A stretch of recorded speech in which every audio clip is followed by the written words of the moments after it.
Traveler? Paimon?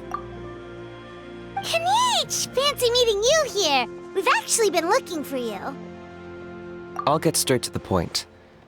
I hear you accepted a proposal from Elder Trinidad. Oh, the, Turnfire Knight, you mean. You were still his first choice. It's just... Oh, jeez. It's not what it looks like, promise. Chill, it's cool. I only mention it because there's something you should know. And I suspect Elder Trinidad hasn't been completely forthcoming with you. His true intention is to resolve the Mountain King problem once and for all.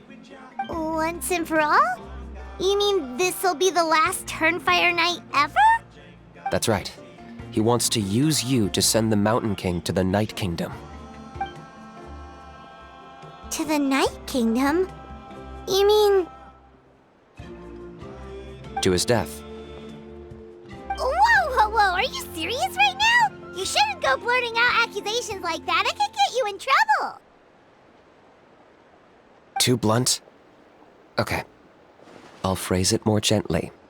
There is potentially a possibility that Elder Trinidad may be hoping that during the course of the ceremony, you kill the Mountain King dead. But that's ridiculous. He told us the Mountain King is a living symbol of your tribe's glory. And that glory comes at a price. Oh, that's right. The Mountain King is a living symbol of our glory, but even this glory comes at a price. Ah, yes, and Nana wasn't the first.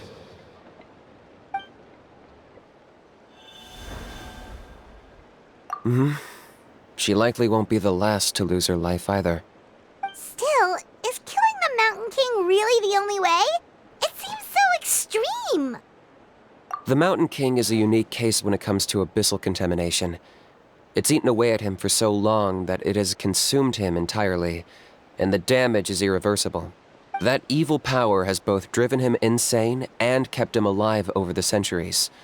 So, to look at it one way, once it's completely purged from his body, the Mountain King will finally be able to rest in peace. In past ceremonies, we've only purged around half of the abyssal power. This was to strike a balance, to keep him alive, but also keep him asleep. Trinidad didn't say anything about how much power he wanted us to purge, but he did say there were some more details to go over before the ceremony. Then it sounds like you'll know for sure soon enough. If he really asks us to kill the Mountain King, what should we do?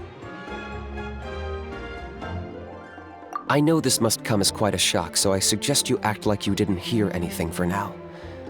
But would you have time to visit the chief after your meeting with Elder Trinidad? I'd like to make a deal with you. What kind of deal?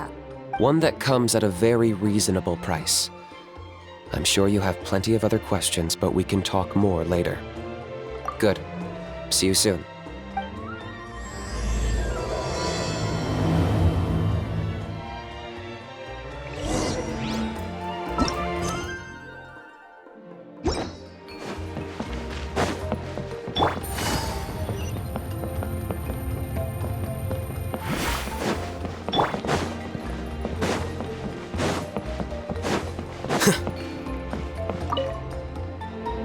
Ah, mighty Outlanders, you have returned. Did you have a good rest? It was, pretty good, yeah. Glad to hear it. Things are progressing very smoothly on my end. Many of the elders have heard of your heroic deeds, including the chief. They all speak very favorably of you. There are still those who insist that the ceremony should be performed by the bearer of the Malipo name. But they're just stuck in the past. We need to move with the times. Plus, Kinich doesn't want to do it anyway. Exactly. So, now, it's time for us to discuss the finer details of the ceremony. We covered the fire lighting part of the proceedings yesterday. The next part is the purification of the Mountain King. It's quite simple. You just need to use the sacred flame. We've done it plenty of times before, and it's always very routine. I'm sure you won't have any problems. One point I'd like to stress, though, is that you need to burn away as much of the abyssal energy as you possibly can. The more we dispel, the longer the Mountain King will remain asleep. Asleep, huh? Precisely. In previous years, the Flame Bearer has often been unable to dispel a sufficient amount of abyssal energy. That's the only reason why we have to perform the ceremony on a regular basis. But I understand that you have a lot of experience fighting against the Abyss, and you seemed to wield the sacred flame quite effortlessly yesterday. With your help, I'm optimistic this time we can dispel all the remaining abyssal energy from the Mountain King's body, freeing us from this ever-looming threat for many years to come. Traveler? So this doesn't faze you at all, huh? You clearly have a lot of confidence in yourself. If that's all you really need to know, the ceremony's in 3 days. I'll come and fetch you when we're ready. In the meantime, feel free to take a look around our settlement. It would mean a lot to the elders if you got to know some of our people. And if you wouldn't mind helping them out with a few errands here and there, that would be even better. So now we have extra errands to run? Maybe we should add a little extra to the price. Just a humble suggestion, that's all. It will help you gain the respect of our people, and as a mighty hero, I truly believe that's what you deserve. I'll be sticking around for the next few days, so if you have any questions, you know where to find me. Seems like Kinich was right. We should go meet up with him right away.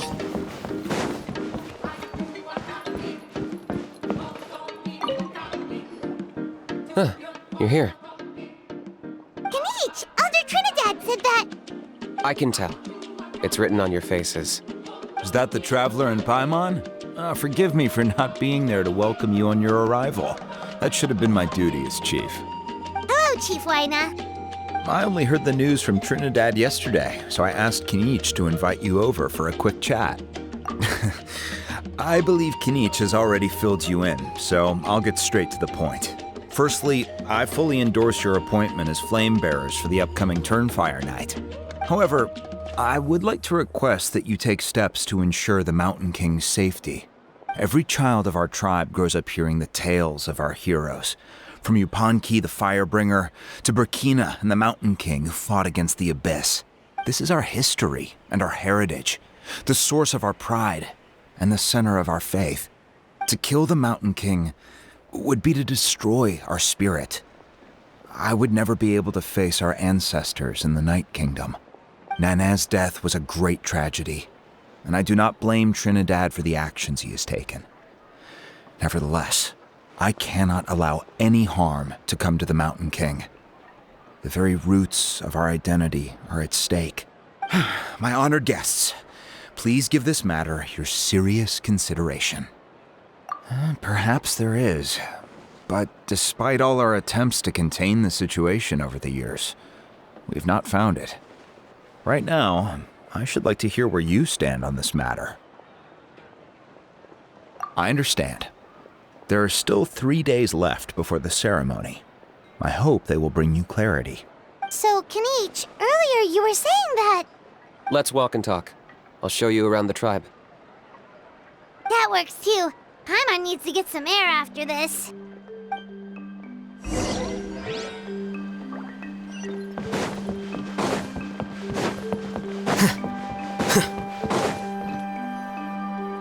Kinich, Paimon finally understands why you turned Trinidad down. You knew what he was planning, didn't you? That's why you didn't want to be the flame bearer this time, because it's a double-edged sword. The whole Mora thing was just a sneaky excuse. Double-edged sword is right. But my response wasn't merely an excuse. To solve this exceptional problem, an exceptional price must be paid. I'm working on it. Really? Well, come on then, let's hear it! In a moment. Didn't you have a question you were about to ask me? Oh, yeah. What was it again? Oh, right! We need to talk about how he's completely unhinged. I agree that he has a problem. He needs disciplining, so I hired him a teacher. You got him a teacher? Oh, Paimon would love to see him get scolded for bad behavior. Anyway, moving on. When we ran into a how, he said you two were investigating some Abyss thing together. Is that related to the whole Mountain King situation? Yes, that's the angle I've been working on. I'm a Saurian hunter, but I occasionally hunt the Abyss too. One time I was pursuing some purple demonic dogs when I accidentally entered a hidden space. I did some research after the fact. Apparently they're known as beastly rifts, and there are many of them of all different sizes. That's where those purple dogs were coming from. So... So, if we can locate one of these beastly rifts, clear the monsters out, and move the Mountain King inside, he'd be able to continue living, but without posing a threat to the tribe. Whoa, that sounds kinda crazy. Would it really work? It's not without its risks, of course. There's a lot of unknowns in the equation. For instance, for all we know, a prolonged period inside the rift could make the Mountain King's condition worse. Still, we desperately need something like this, even just as a temporary measure. You've seen the conflict the issue is causing in our tribe for yourselves, and believe me, it's been a long time coming. The chief is adamant about keeping the Mountain King alive, whatever happens. I can understand. It's less about the Mountain King and more about preserving your culture and heritage. Yes, but on the flip side, you've got people like Elder Trinidad, who is more concerned about protecting the people he cares about now and into the future. And he has every right to take that view. It's one thing to try and preserve the last remnants of a glorious past, but making your kin pay the price for it? No one can seriously tell them that's a fair trade. You're right. There's no easy answers here. Let's leave that to one side for a moment and assume we go with your plan. How do you actually intend to find one of these beastly rifts? Because at least in our experience, the dogs open the rifts when they want to attack us, not the other way around.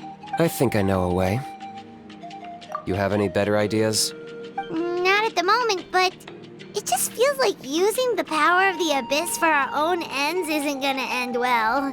After all, the Abyss is what turned the Mountain King into a monster in the first place. People are gonna think you've lost your marbles. If it doesn't end well, then that's the price we pay. Everything in the world comes at a price. Even when Yupanqui, the Firebringer, stole the Turnfire, it cost him dearly.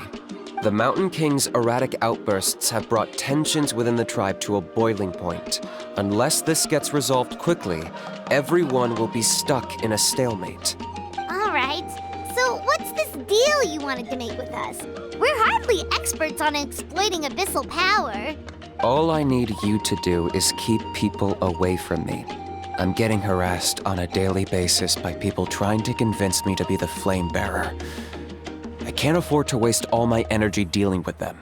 If you help me out, there'll be a gift for you in return. Ooh, what kind of gift? Something well worth your while, I'd say. Just keep doing what you've been doing. Integrate yourself with the tribespeople, so everyone comes to terms with the fact that we have a new flame bearer. That way, I won't have an endless stream of people coming to beg me to join the ceremony, and I can focus on finding a way to summon the beastly rift. Then, when the day of the ceremony comes, we'll move the Mountain King into his new home. Still sounds pretty crazy.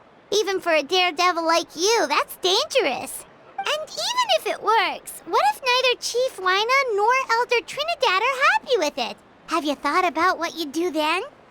At least the two of them would finally be on the same side of the issue, leaving only me on the opposing side. The tribe needs leaders like them far more than a Saurian hunter for hire like me. Can I take that to mean that we have a deal? For sure. And who knows, maybe we'll come up with an even better solution to all of this in the next couple of days. Great. Well, for the next couple of days, please spend some time among the tribe and lend a hand wherever you can. I'm sure everyone will be swept off their feet when they meet our new flame bearer. Good luck to us both.